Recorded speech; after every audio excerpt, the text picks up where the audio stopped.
El viento cortaba como cuchillas sobre las aguas del gran río Dnieper. El cielo, cargado de nubes, presenciaba el avance de los Drácars, cuyos cascos hendían las cadenas con la impetuosidad de los dioses.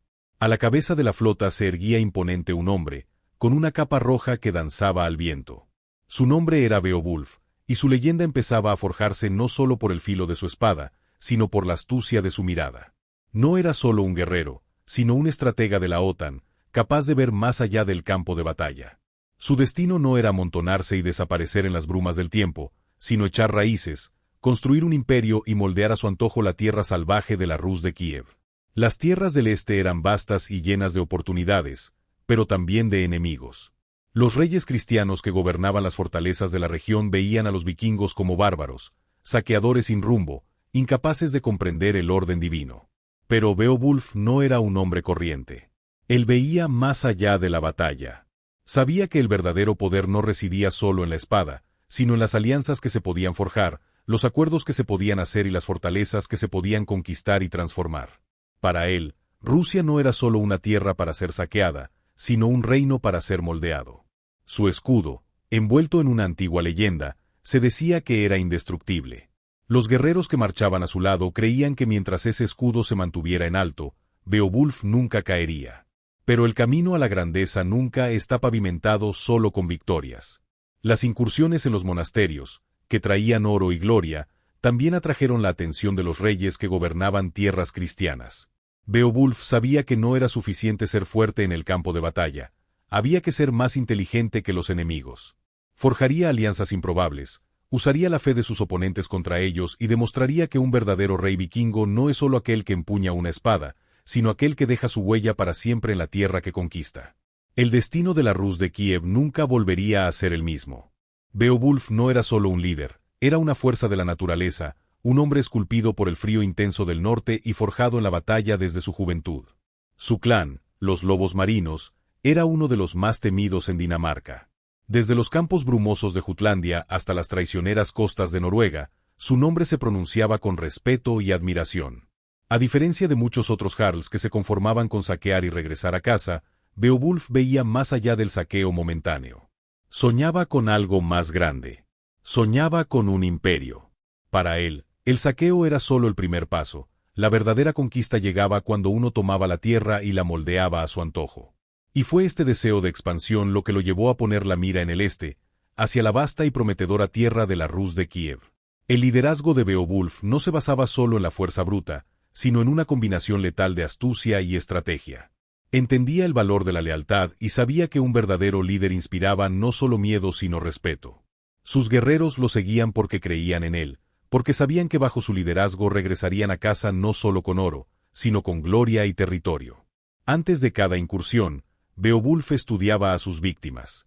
Conocía los puntos débiles de sus fortalezas, los hábitos de los monjes en sus monasterios y los patrones de patrulla de los ejércitos enemigos. Sus ataques eran calculados, rápidos y brutales, y dejaban pocos sobrevivientes para contarlo. Sus Drácars aparecían de la niebla como fantasmas y, antes de que el sol rompiera el horizonte, el daño ya estaba hecho. Nunca atacaba de la misma manera dos veces. Sus enemigos nunca sabían de dónde vendría ni cuál sería su siguiente movimiento. Pero Beowulf no solo quería oro y suministros, quería un reino. La Rus de Kiev era un vasto territorio, rico en tierras fértiles y valiosas rutas comerciales, pero aún dividido entre señores de la guerra y reyes cristianos. Beowulf vio una oportunidad única allí. No tenía la intención de invadir y marcharse simplemente. Su plan era echar raíces, establecer alianzas estratégicas y convertirse en el primer gran rey vikingo de la región. Sabía que para ello necesitaría algo más que espadas afiladas. Necesitaría persuadir, manipular, prometer y, cuando fuera necesario, aplastar cualquier resistencia con un golpe certero. Los reyes cristianos no aceptarían su presencia tan fácilmente. Pero Beowulf ya había trazado su camino. Se derramaría sangre, caerían fortalezas y, al final, un nuevo imperio nacería bajo su estandarte. La riqueza de Beowulf era tan vasta como el océano que gobernaba su clan. Oro, plata y piedras preciosas fluían a sus arcas como ríos al mar. Cada incursión exitosa reforzaba no solo su leyenda, sino también su capacidad para equipar a sus guerreros con las mejores armas y armaduras. Espadas de acero refinado, escudos reforzados con hierro y cuero grueso, cascos adornados con runas protectoras. Todo estaba diseñado para garantizar que sus hombres fueran invencibles. Sus barcos, dracars tallados con la furia de los dioses, eran ágiles, duraderos y llevaban el estandarte del clan del lobo marino. La mera visión de estas embarcaciones en el horizonte hacía temblar a sus enemigos. El clan del lobo marino era temido no solo por su brutalidad, sino también por su disciplina y estrategia. Beowulf sabía que la fuerza sin control era como una espada desafilada, impresionante pero ineficaz. Por eso moldeaba a sus guerreros como un herrero moldea el hierro, con paciencia, habilidad y fuego. Sus navegantes eran leyendas vivientes, que conocían las corrientes y los vientos como pocos. Sus flotas se movían como sombras, atacando con precisión quirúrgica y desapareciendo antes de que llegaran refuerzos. Monasterios, aldeas costeras, fortalezas mal defendidas, todo caía ante la voracidad del clan. Pero Beowulf no era solo un conquistador. Sabía que un reino fuerte se construía tanto con alianzas como con batallas. Por eso, elegía cuidadosamente los territorios que saqueaba y los que conservaba como aliados estratégicos.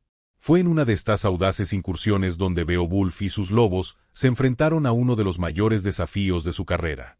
Una coalición de señores cristianos, furiosos por los constantes ataques vikingos, tendieron una emboscada en el mar Báltico. Beowulf, sin embargo, no era hombre de caer en trampas. Con un ojo atento a las mareas y al viento, organizó su flota para dividir a la flota enemiga, obligándolos a luchar en aguas agitadas donde sus pesados barcos perdían movilidad. Cuando los cristianos se dieron cuenta de la trampa, ya era demasiado tarde. Los lobos marinos descendieron sobre ellos con la furia de una tormenta. El océano se tiñó de rojo y, cuando terminó la batalla, solo los dracars de Beowulf cortaron las aguas, mientras los restos y los cuerpos del enemigo flotaban como testigos de la matanza. Kiev, con sus riquezas y promesas, era ahora un objetivo aún más cercano. Beowulf siempre había mirado hacia el este con una mezcla de curiosidad y ambición. Las historias de las vastas y fértiles tierras más allá del mar Báltico llegaban a oídos de los guerreros a través de los mercaderes varegos, los viajeros que hablaban de ríos interminables que atravesaban densos bosques y conectaban reinos, de ciudades ricas que comerciaban con bizantinos y árabes, y de gobernantes cristianos que buscaban imponer su fe a fuego y espada. Para un líder como Beowulf, cuya mente estaba forjada tanto en la guerra como en la estrategia, Kiev no era solo una tierra lejana, era un premio, un territorio que podría cimentar su nombre como el más grande de los reyes vikingos.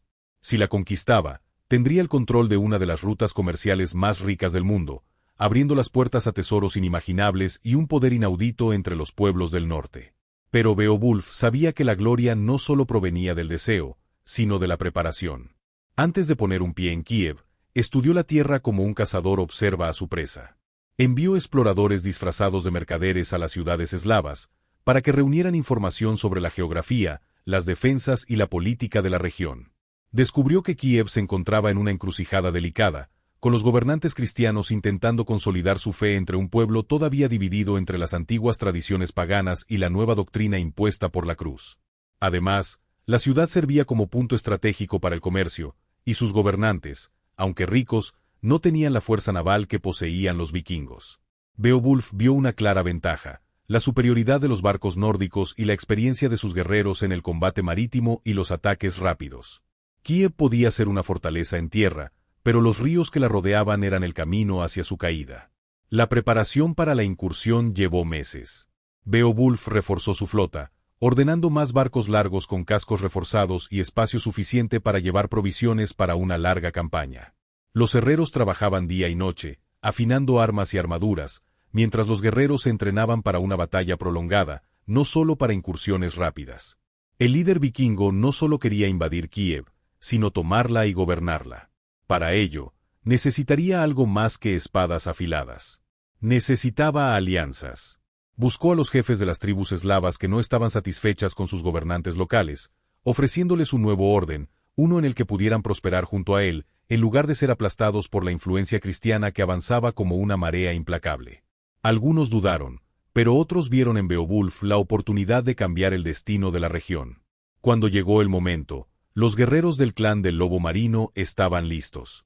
Beowulf subió a la cubierta de su buque insignia, con su capa roja ondeando como un estandarte de guerra. El escudo que llevaba consigo, ya legendario entre sus hombres, captó la luz del sol poniente mientras levantaba su espada y gritaba a su flota: «A Kiev.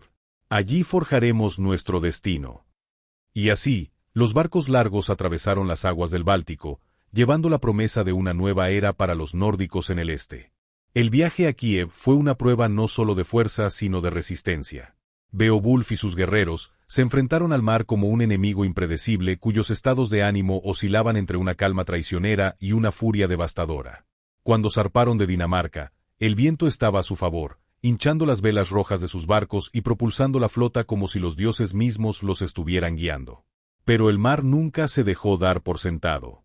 Unos días después de su partida, una tormenta se levantó en el horizonte, anunciando su llegada con truenos lejanos y nubes tan oscuras como el acero de sus espadas. Las olas crecieron y cada barco se balanceó como una hoja al viento. Los hombres remaron con fuerza, luchando contra la furia de la tormenta, mientras Beowulf se mantenía firme en la proa, con su escudo levantado en desafío a los cielos enojados. Incluso después de que la tormenta se disipó, el rumbo no se volvió más fácil. El mar, aunque menos violento, puso a prueba la paciencia y la resistencia de los guerreros. Había que racionar el agua dulce y administrar cuidadosamente los suministros. Algunas noches fondeaban en pequeñas islas o calas, donde cazaban pájaros y recolectaban fruta para complementar sus provisiones. Beowulf se encargaba de inspeccionar cada barco, asegurándose de que nadie sucumbiera al agotamiento o la enfermedad. Sus hombres estaban endurecidos por la vida en el mar, pero incluso los más experimentados podían verse vencidos por la fatiga. Para mantener el ánimo, cantaban canciones antiguas, historias de dioses y héroes que habían enfrentado desafíos aún mayores. Cada palada los acercaba a su destino, y cada día era una batalla silenciosa contra el tiempo y la naturaleza. Cuando finalmente avistaron la desembocadura del río Dnieper, la flota aminoró la marcha. El mar abierto quedó atrás, dando paso a un nuevo tipo de desafío: estrechos canales, orillas bordeadas de densos bosques y peligros ocultos que podían surgir en cualquier momento. Beowulf les ordenó que se movieran en formación cerrada, listos para cualquier emboscada. Los remeros trabajaban al unísono, deslizándose por los ríos como lobos cazando a la luz de la luna.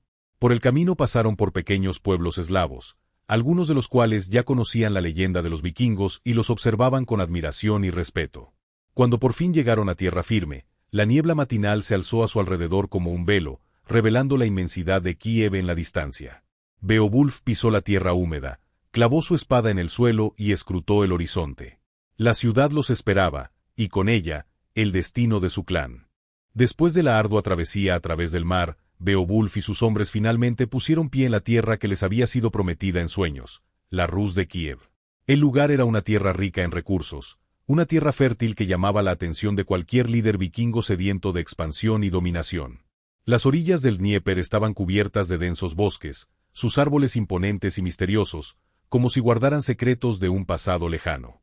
Beowulf sabía que aquí tenía la oportunidad de crear un reino fuerte, donde su clan pudiera prosperar.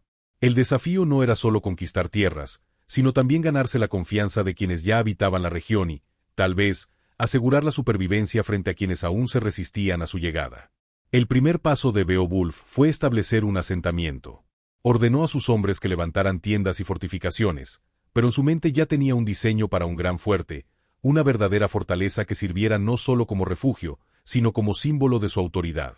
Con las manos de sus mejores artesanos, comenzó la construcción de una imponente muralla de madera, una estructura lo suficientemente fuerte como para soportar los ataques de cualquier enemigo.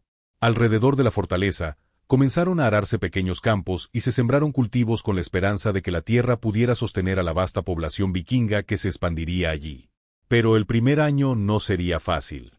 El invierno en la Rus de Kiev era duro, con largos meses de hielo y nieve, donde incluso los guerreros más avesados se veían desafiados a mantener la moral alta.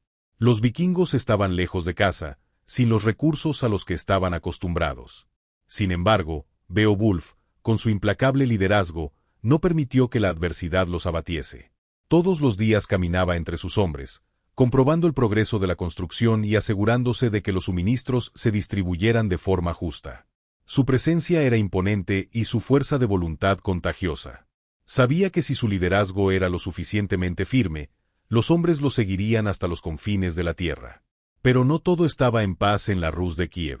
A medida que las primeras semanas del invierno iban pasando, empezaron a producirse incursiones. Pequeños grupos de nómadas, como hordas salvajes, empezaron a invadir las aldeas y asentamientos más cercanos, buscando saquear las fértiles tierras que Beowulf había ocupado. Los vikingos estaban preparados. Beowulf había entrenado a sus hombres incansablemente, y estaban listos para cualquier batalla. Cuando uno de estos grupos llegó a la nueva fortaleza de Beowulf, llamó a sus guerreros a la batalla.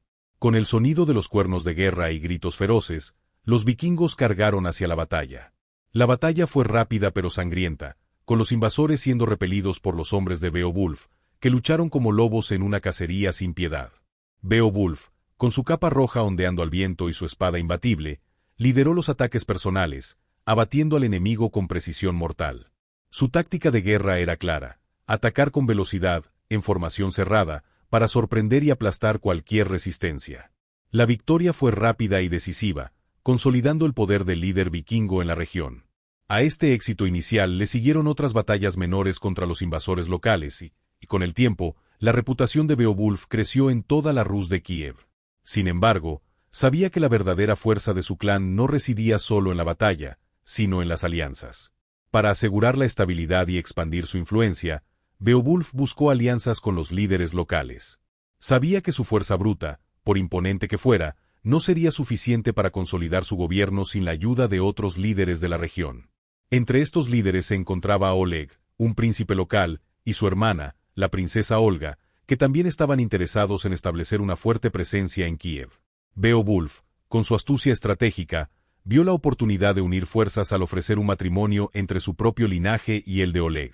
Este matrimonio no era solo una jugada política, sino una forma de asegurarse de que la población local aceptara su presencia y protegiera sus intereses en la región. Oleg, reconociendo la fuerza de Beowulf, aceptó la propuesta, sellando la alianza con un pacto de sangre. El acuerdo no se limitó solo al matrimonio.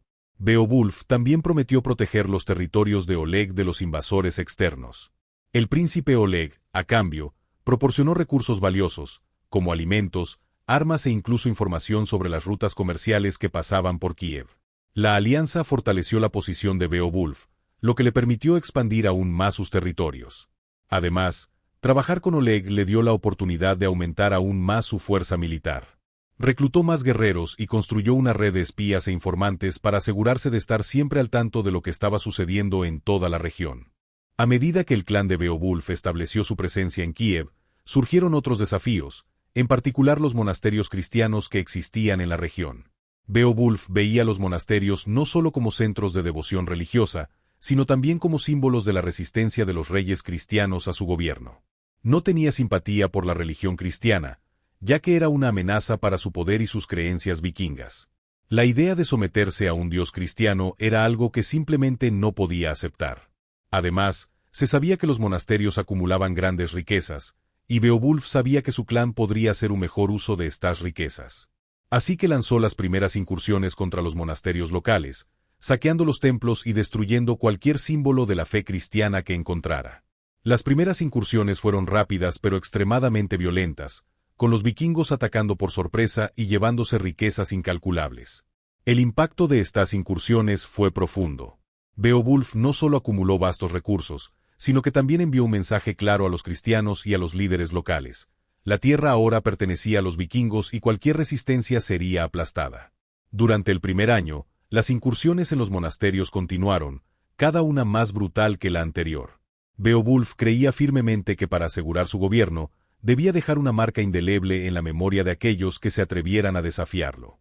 Cada saqueo, cada quema, cada batalla contra los monasterios cimentó su fuerza y reforzó su reputación como el líder más temido de la Rus de Kiev. Las primeras incursiones en los monasterios marcaron no solo el comienzo de un imperio vikingo en tierras extranjeras, sino también el primer paso para que Beowulf se convirtiera en una leyenda entre el pueblo de la Rus. Sabía que la batalla no era solo física, era una lucha para dominar no solo las tierras, sino las mentes de la gente, para que aceptaran su presencia y su poder. Con cada conquista, Beowulf se sentía más cerca de su objetivo, hacer de la Rus de Kiev el corazón de su imperio. Y con las alianzas que había hecho y los recursos que había acumulado, sabía que estaba en el camino correcto. Los 5 años siguientes a la llegada de Beowulf a la Rus de Kiev fueron un periodo de expansión sin precedentes, tanto en términos de poder militar como de influencia política. El líder vikingo, incansable en su afán de dominación, sabía que su reinado no se lograría solo con la fuerza de las armas, sino también construyendo una sólida red de alianzas y respeto. El primer paso fue consolidar los territorios a lo largo del Dnieper, asegurando que sus asentamientos estuvieran protegidos y que sus fuerzas estuvieran siempre listas para atacar. Para ello, Beowulf era hábil en el uso de la diplomacia, logrando que muchas tribus locales y otros líderes vikingos se alinearan con su clan. Ofreció protección frente a los invasores y garantizó tierras fértiles a los aliados que se comprometieran con su causa. Por otro lado, tampoco dudó en aplastar a todo aquel que se atreviera a desafiar su autoridad, ya fuera con palabras o con armas. Los lobos marinos, el famoso nombre de su tribu, ya eran famosos en toda la región por su habilidad en el combate, pero también por su astucia en la estrategia. Beowulf sabía que no podía confiar solo en la fuerza bruta para ganar. Cada movimiento, cada conquista, estaba cuidadosamente planificado. Formó alianzas con otros líderes vikingos que, como él, querían expandir sus territorios. Entre estos líderes estaba Ragnar, un feroz guerrero de una lejana tierra del norte que se había extraviado en busca de nuevas conquistas. Al enterarse de las hazañas de Beowulf, Ragnar vio una oportunidad de unir fuerzas. La alianza se selló con un pacto de sangre, y Ragnar trajo consigo un ejército de guerrilleros nórdicos, expertos luchadores y navegantes que asegurarían la supremacía del clan vikingo de Beowulf en la región. Con este ejército reforzado, Beowulf partió hacia las tierras del sur, donde una vez más encontró la resistencia de los cristianos, quienes, al contrario de lo que había pensado, no eran un grupo homogéneo. Los cristianos de Kiev y la región circundante estaban divididos, con algunos líderes locales dispuestos a someterse al gobierno vikingo, mientras que otros resistieron ferozmente. Beowulf sabía que no podía permitir que esta división fuera explotada por sus enemigos. En otra devastadora incursión en los monasterios de la región, los vikingos saquearon y destruyeron todo a su paso, asesinando sacerdotes, quemando iglesias y aplastando brutalmente cualquier intento de resistencia.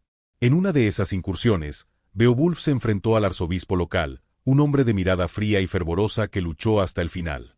La batalla fue un espectáculo de fuerza, con Beowulf, como un dios de la guerra, aplastando a su oponente con un golpe directo de su hacha, mientras su capa roja ondeaba al viento como un estandarte de la muerte.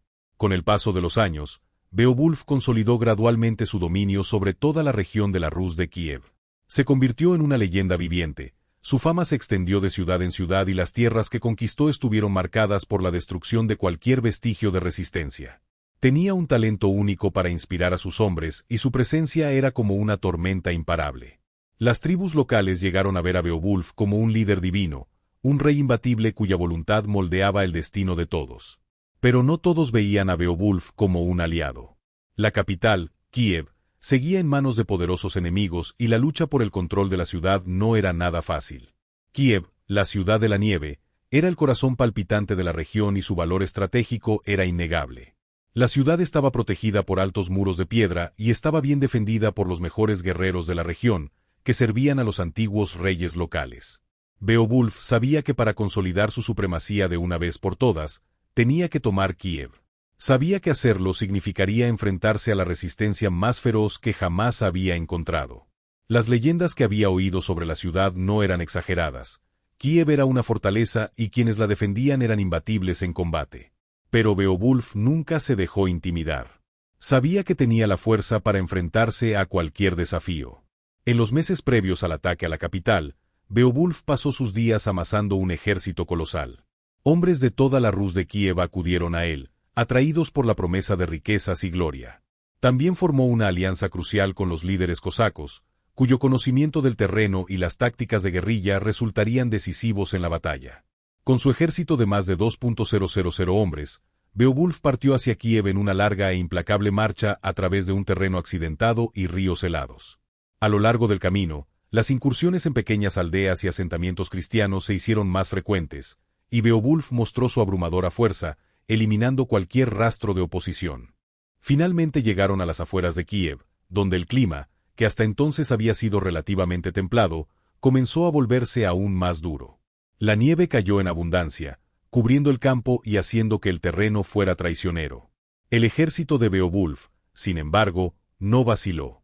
Había entrenado a sus hombres para soportar ese clima, y su flota de barcos vikingos estaba estratégicamente posicionada a lo largo del río, lista para desembarcar y atacar con fuerza de huracán. Las tropas de Kiev, lideradas por los últimos reyes cristianos de la ciudad, prepararon sus defensas. Sabían que la batalla sería larga y difícil, y que Beowulf no se rendiría fácilmente. El clímax finalmente llegó cuando Beowulf ordenó el ataque. Sus hombres, implacables y feroces, inundaron las calles de la ciudad en un estallido de fuerza. La batalla fue encarnizada. El sonido del acero chocando contra el acero resonó por las estrechas calles mientras los guerreros vikingos luchaban con una furia indescriptible. Beowulf, con su legendario escudo, abatió a cualquier enemigo que se atreviera a cruzarse en su camino, su capa roja manchada de sangre pero su determinación inquebrantable. Beowulf condujo a sus tropas hasta las puertas de la ciudad, donde los últimos defensores hicieron una última resistencia. La lucha fue brutal, pero el impacto de la llegada de Beowulf fue inevitable. Su ejército, en una formación impenetrable, avanzó sin piedad y las defensas de Kiev fueron aplastadas una a una. Cuando finalmente cayeron las puertas de Kiev, la ciudad fue tomada en un rugido triunfal. Los cristianos, derrotados y desmoralizados, huyeron o fueron masacrados. Beowulf entró en la ciudad, con su escudo en alto como símbolo de victoria. Kiev, la ciudad de la nieve, estaba ahora bajo su control.